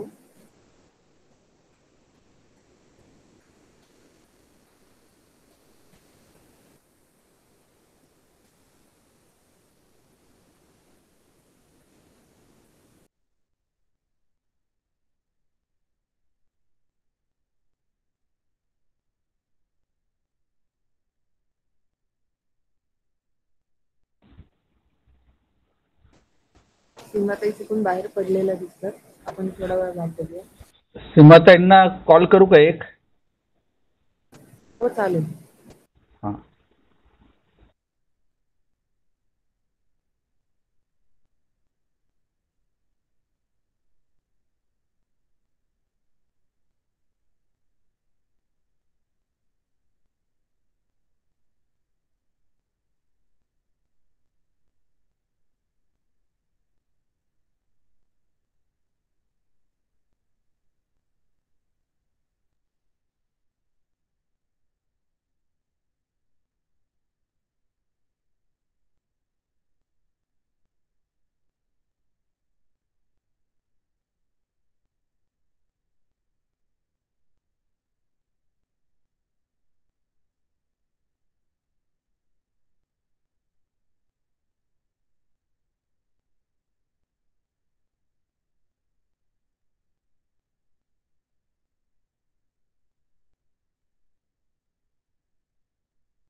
प्राजक्ता.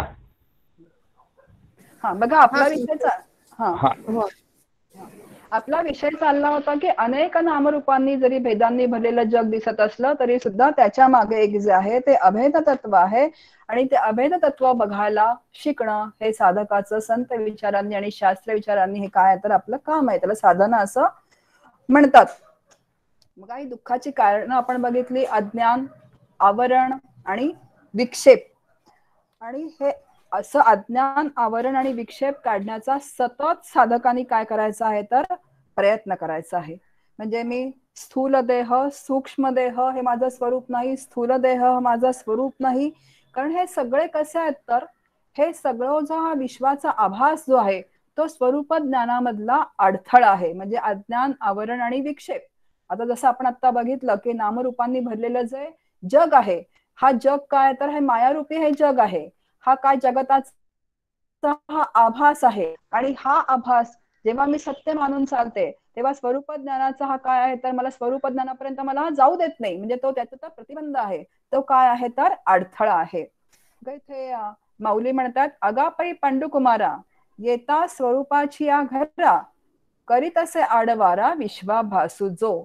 हा जो विश्वाचा आभास आहे, ज्या देहाला मी सत्य मानून चाललेली आहे, ज्या विश्वाला मी सत्य मानून चाललेली आहे, की जे सगळं आभासात्मक आहे, तेच काय आहे तर तो मला त्या स्वरूपाच्या ज्ञानापर्यंत हा आभास मला जाऊ देत नाही. म्हणजे तो मला अडथळा करतो. वास्तविक आता संतांच्या आणि शास्त्राच्या सिद्धांताप्रमाणे, ऋषीमुनींच्या अनुभवाप्रमाणे जर मी पाहिलं तर आपण सातत्याने बघतोय की काय आहे तर मीच ब्रह्म आहे. आणि त्याच्यासाठी आपल्याला तो अनुभव नाही म्हणून आपल्याला देहबुद्धीकडून आत्मबुद्धीकडे जाण्यासाठी काय करावी लागते तर साधना करावी लागते. किती काळ साधना करावी लागेल हे आपल्याला सांगता येणार नाही. एक आपण दृष्टांत बघूया शेवटचा. छांदोग्य उपनिषदामध्ये एक गोष्ट आलेली आहे. इंद्र आणि विरोचन त्यांना आत्मज्ञानाची प्राप्ती करून घ्यायची असते. आता त्यांचे जे श्रीगुरु असतात ते दोघांना सांगतात की तुम्ही दोघंही जा आणि नदीचं पाणी असतं, पाण्यामध्ये तुम्ही आपले दोघं जण आपलं काय बघा तर स्वरूप बघा. आता इंद्र आपलं स्वरूप बघतो, प्रतिबिंब दिसतं पाण्यामध्ये, अर्थातच इंद्राला पण दिसतं. आणि जो विरोचन जो आहे तो राक्षस आहे, असुर आहे, त्याला पण आपलं प्रतिबिंब दिसतं. आता दोघेही तिथून मागे फिरतात आणि इंद्र म्हणतो, अरे मीच तर मला दिसलो, काय वेगळं दिसलं? जे स्वरूप स्वरूप जे म्हणतात ते तर मला काही अनुभवाला आलं नाही. जो मी नामरूपांचा आहे तोच मी मला दिसलो. आणि विरोचन म्हणतो की अरे हेच माझं स्वरूप आहे जे मला दिसलं ते. म्हणजे तो देहालाच काय समजला तर स्वरूप समजला, जो त्यांनी मुकुट घातला असेल, जे काय कपडे असतील. आणि इंद्राने मात्र मागे फिरल्यानंतर विचार केला की अरे हा माझा देह मला दिसला, जो स्थूल देह आहे तो, पण ह्याच्यापेक्षा माझं स्वरूप काहीतरी वेगळं आहे. आणि परत जाऊन त्यांनी आपल्या गुरूंना विचारलं की तुम्ही मला अजून उपदेश करा. त्यांनी उपदेश केला. परत 33 वर्ष इंद्राने साधना केलेली आहे. आणि असं 33 वर्ष म्हणजे किती वर्ष, 100 वर्ष साधना केल्यानंतर त्याला स्वरूपाची प्राप्ती झाली. पण जो असुर आहे, जो विरोचन आहे, त्यांनी मात्र काय केलं तर देहालाच आत्मा समजला आणि तो त्याच्यामध्येच रममाण झाला. आणि त्याला म्हणतात असुर. म्हणून असुशी रमते इति असुरहा, जो देहात रमतो त्याला असुर असं म्हटलेलं आहे.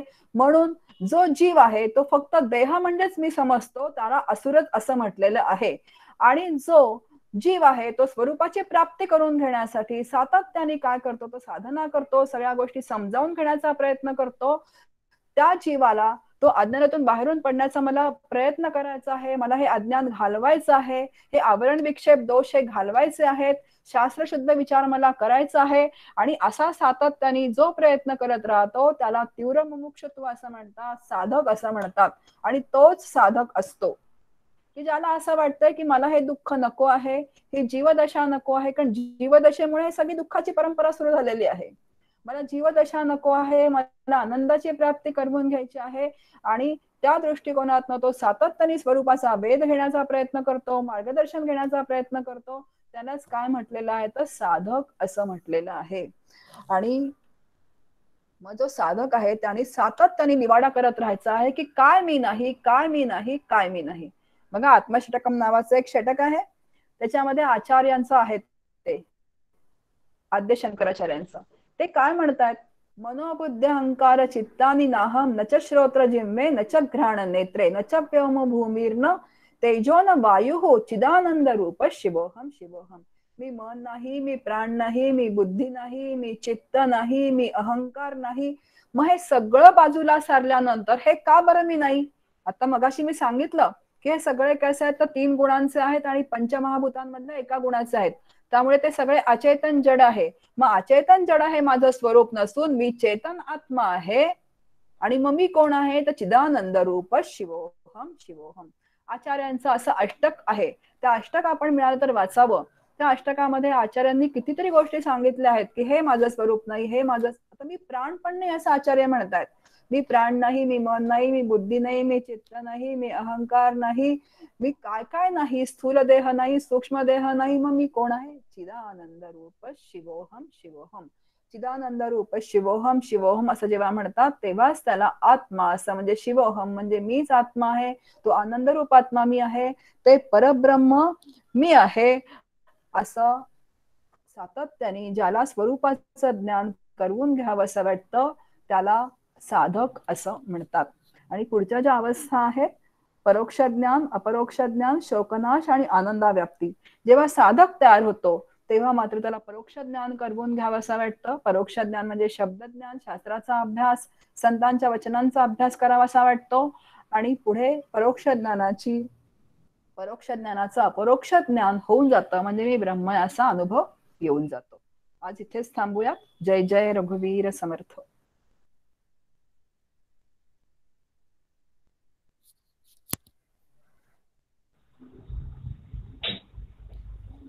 दहा मिनिटं प्रश्नोत्तरासाठी सेशन चालू राहील. कोणाला काही प्रश्न असतील तर अवश्य विचारावेत. नामस्मरण आणि नामजप ह्याच्यामध्ये काय फरक आहे आणि ते कसं करायचं दोन्ही? नामस्मरण आणि नामजप. आता स्मरण आणि जप याच्यामध्ये जप म्हणजे जपणे, म्हणजे घेणे नाम, आणि स्मरण म्हणजे स्मरण करणे. आता स्मरण का करावं लागतं? विस्मरण झालं म्हणून स्मरण करावं लागतं. मग ते माळ घेऊन तुम्ही करा. आता आता कसं असतं, नामस्मरण जेव्हा आपण, आपला साधारण असा अनुभव आहे की आपण माळ घेऊन स्मरण करतो, त्याला जपही म्हणतो आपण, जपमाळ पण म्हणतो, स्मरणिका पण म्हणतो, बरोबर की नाही?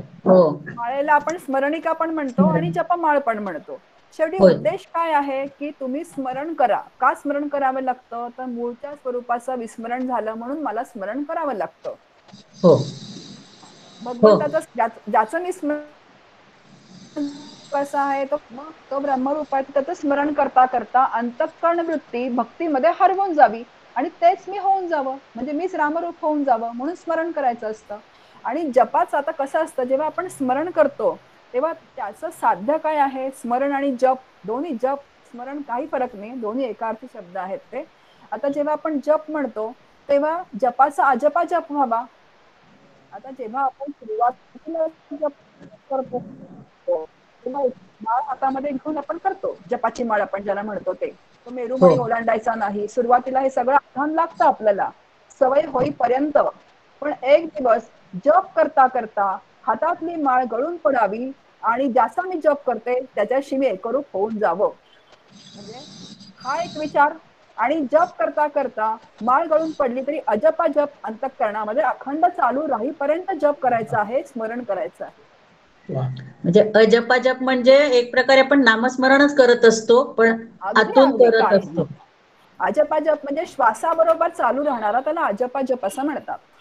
अच्छा, म्हणजे तो अखंडच, आपण जसा श्वास अखंड घेतो तसा तो अखंडच घ्यायचा, म्हणजे अजपाजप होतो. आता कसं आहे की सुरुवातीला तो तसा होत नाही म्हणून आपण माळ घेऊन करतो, सवय लागावी म्हणून. पण एक वेळ अशी यावी की ती माळ पण सुटली पाहिजे आणि अखंड अंतःकरणात माझ्या नाम सुरू राहिलं पाहिजे.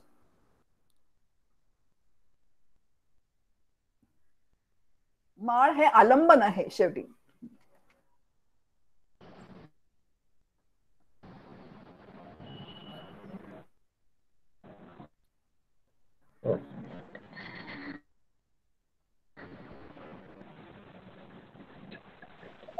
हा, धन्यवाद. धन्यवाद ताई, समजले. धन्यवाद. मी संजीवनी जोशी बोलतेय. आता आपण चिदाभासाच्या अवस्था, 3 अवस्थांचं वर्णन केलंय, अज्ञान, आवरण आणि विक्षेप.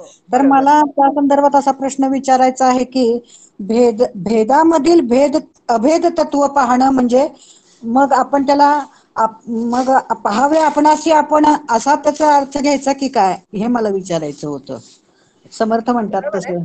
नाही, बरोबर आहे. आता पाहावे आपणासी आपण ही व्यक्तिगत साधन आहे हा आणि आपण जेव्हा सगळ्यांमध्ये राहतो हा जगतामध्ये, तेव्हा भेदमय जे जग दिसतं सगळं, किंवा आपल्या कुटुंबातले एक 6 जण आहेत, बरोबर. तर त्यांचे प्रत्येकाचे स्वभाव वेगळे आहेत की नाही. हो हो हो. आणि मग स्वभाव वेगळे, तर आपलं लक्ष कोणाकडे असतं, हा असा तो तसा, तो खरंय. जरा रागीट आहे, हा जरा मवाळ आहे, हा जरा शांत आहे. आपल्या क्रिया प्रतिक्रिया कशावर चालू असतात, जे स्वभाव दिसतात किंवा ज्या स्वभावाचा. नामरूप दिसतात. हा बरोबर. बर. पण हं. आता नामरूपांच्या आतीत कोण आहे, तर सगळ्यांमध्ये परमात्मा एकच आहे. बरोबर. मग आता जेव्हा ते परमात्मा सगळ्यांमध्ये एकच आहे असं जेव्हा अनुसंधान राहतं, तेव्हा आपलं स्वभावाकडे, आता व्यवहारामध्ये आपण जे करायचं ते करतो. म्हणजे हं. जर एखादी व्यक्ती क्रोधी असेल हं. आणि जर मी साधक असेन, तर हं. मला हे लक्षात आलं पाहिजे की त्याचा स्वभाव हा क्रोधी आहे, तो रजोगुणावरती आता आरूढ आहे, त्यामुळे हं. त्याच्या अंतःकरणात क्रोध निर्माण झालेला आहे. पण बर. माझा सत्वगुण वृद्धिंगत ठेवून त्याच्या क्रोधाकडे लीलया बघायचं आहे, काही त्याला उत्तर द्यायचं नाही, वेळ आली की शांतपणे उत्तर द्यायचं. हा त्या साधनेचा मला उपयोग आहे. त्याच्या मागचं अभेद तत्व बघण्याचा जो आपला विषय चालला होता, हा की जर पण तो आत्मरूपाने तो आणि मी एकच आहे, त्याचा स्वभाव आता जो आहे तो क्रोधी झालेला आहे, हा तो हा. चिडलेला आहे असं. बरोबर आहे. असा अर्थ घ्यायचा. आता पण पण आत्मा क्रोधी नाही, म्हणजे त्याच्यातला हा, राम क्रोधी नाहीये. नाहीये. बरोबर आहे. बरोबर आहे. आणि जर मी बरोबर ज्या आहे. रामाचं नाम अखंड घेते आहे, ज्या आत्माचं हा. अनुसंधान ठेवते, ते हं. सगळीकडे एकच आहे ना. त्याचा हो हो. स्वभाव क्रोधी आहे, तो चिडलाय बरोबर. आता. बरोबर. नाही, या अनुषंगाने आणखीन एक काही प्रश्न विचारायचा वाटतो. येतं ना ऐकू? Hello hello. हा येते येते येते येते हा. येते बोला. तर तुम्ही आता म्हणालात ना की राग वगैरे आहे आणि त्याच्यामुळं ते, तर असा कधी कधी प्रसंग येतो की ज्या वेळेला आपण आता समासाचं आम्ही वाचन करतो, आमचा पण ग्रुप आहे दासबोधाचा, तर समाज समजावून हो सांगताना तर आम्ही म्हणतो ना की हे कल्पांतानंतर सगळे हे देव सुद्धा हे होणार आहे, फक्त हे परब्रह्म एकटं राहणार आहे वगैरे, या ज्या संकल्पना बरोबर. सांगायला गेले ना, तर त्यांच्या भावनेला तो धक्का पोचतो. हे काहीतरी तुम्ही खूप वेगळं काहीतरी सांगायला आहे, असं कसं काय? आणि कदाचित त्यामुळे त्यांच्या मनात बा काय म्हणजे तुम्हाला पूर्ण ज्ञान आहे की नाही कशाला, असं असं पण कदाचित त्यांची भावना होते. तर हे कशा पद्धतीने त्यांना आपण समजावून सांगावं हे कळत नाहीये आता असं. कसं आहे ना, अभ्यास हं. करत राहायचं. समर्थांच्या दासबोधामध्ये ओव्या आहेत ना अशा. हो हो. कारण बरेच तशात वेळा तुम्ही अशी निवडून तशात तुम्ही बरेच शोधून काढा आणि त्यांना सांगा. म्हणजे मग बरं. संतांची वचनं सांगितले की त्यांचा विश्वास बसतो. आपण आपल्या मनाचं बरोबर. काही बोलत नाहीये. नाहीच आहे. खरंय आता खरंय. इथे पण मी तासभर सांगते, माझ्या मनाचं काही सांगत नाहीये. हे संत नाही आणि बरोबर. शास्त्राने जी मांडणी केली आहे तेच फक्त सांगते, बाकी काय हो. सांगते. मग संतांची वचनं सांगितली, ओवीचे संदर्भ दिले की त्यांना ते पटेल. बरोबर आहे. म्हणजे तेवढे अजून त्यांची विचारांची प्रगल्भता नसते किंवा अजून वाचन नसतं, त्यामुळे त्यांना ते पटत नाही. तर ते हळूहळू वाचनानं किंवा हे होईल. मग तर आता आपण कसं आमचं आता मग हा आता हे आपलं, तुम्हाला प्रश्न जर विचारला तर आपलं काम आहे ते सांगणं. मग आपला अभ्यास करायचा आपण, की बरोबर आता आहे. ही खरं ओवी आहे. शोधून काढायची आणि त्यांना सांगायची, ही बघा ही समर्थांची ओवी आहे अशी. बरोबर आहे. बरोबर आहे. म्हणजे त्यांना ते समजेल. खरंय खरंय. असं आहे ते. हं. खूप छान. धन्यवाद ताई. आजचं छान झालं सेशन. थोडासा हे येत होता आवाज आला का? टेक्निकल, हा आवाजाचा प्रॉब्लेम. खरं छान झालं. धन्यवाद ताई. धन्यवाद. ओके.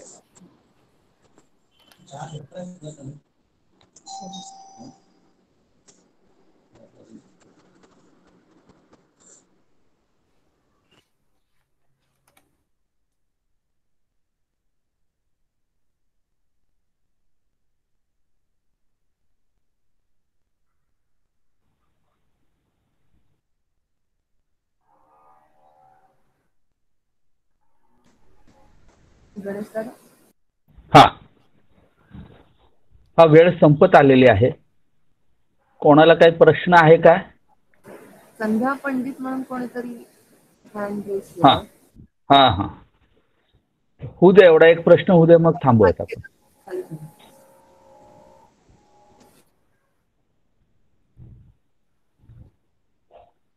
नाहीये त्यांचा आता प्रश्न नाही. नाहीये ना, ठीक आहे. पुढील काही वेळासाठी रेणुका वैद्य आहे का कोण विचारतंय? नाही दिसत नाही आता. ठीक आहे, हरकत नाही. पुढील काही वेळासाठी आपला व्हॉट्सअप समूह सगळ्यांसाठी खुला असेल. आणखीन काही प्रश्न असतील कोणाचे? तर त्यांनी व्हॉट्सअपच्या माध्यमातूनही विचारू शकता. आलेल्या सर्व प्रश्नांना एकत्रित एका स्वतंत्र ऑडिओ क्लिपच्या माध्यमातून सीमाताई उत्तर देतील. आज आपण इथेच थांबू. ओम पूर्णमदः पूर्णमिदं पूर्णात् पूर्णमुदच्यते पूर्णस्य पूर्णमादाय पूर्णमेवावशिष्यते. ओम शांति शांति शांति.